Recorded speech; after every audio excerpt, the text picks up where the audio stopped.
Carvis Pittman Williams, Valor. United States Army Staff Sergeant Carvis Williams from Snellville, Georgia, is posthumously inducted into the Georgia Military Veterans Hall of Fame class of 2023 for his multiple acts of bravery during World War II. Drafted in August of 1944 and sworn into active service at Fort McPherson, Georgia, Carver began basic training, preparing him to become a casualty replacement as World War II raged on in the European theater. In March of 1945, he arrived in France and joined Rifle Company C, 2nd Battalion, 7th Infantry, 3rd Infantry Division, infamously known as the Cotton Balers. Shortly afterwards, Carver's unit advanced on the heavily defended Siegfried Line. Their mission was to capture and hold the town of Oudtweiler, allowing advancing forces to penetrate further into Germany.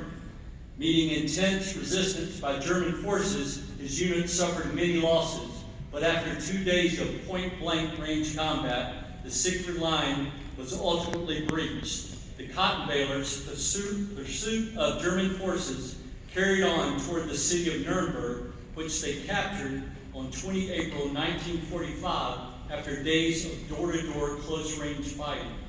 During this time, Carvis Williams fought for 52 consecutive days in non-stop combat, risking his life on numerous occasions to save his comrades and advance his unit's march across Germany. He was awarded our nation's third highest award for valor for actions on 18 April 1945. The citation reads, Headquarters, 3rd Infantry Division, 15 July 1945.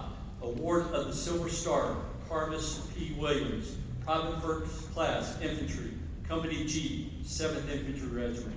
For gallantry in action on 18 April 1945 in Nuremberg, Germany, disregarding sudden enemy small arms fire and grenades, which knocked out one man in his platoon, Private First Class Williams, while standing beside his fallen comrade, fired his Browning automatic rifle into an enemy outpost 30 yards away.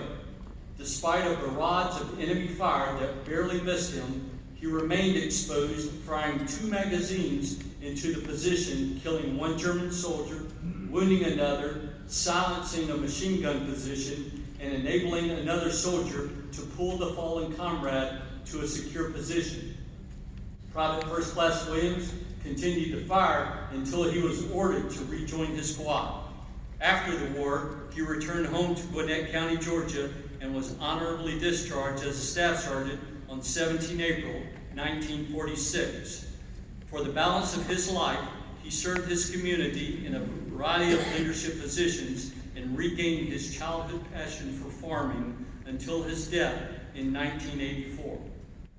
Accepting on behalf of Staff Sergeant Williams are his 2 daughters, Mrs. Joan Williams Ottinger and Mrs. Martha Williams Cooper.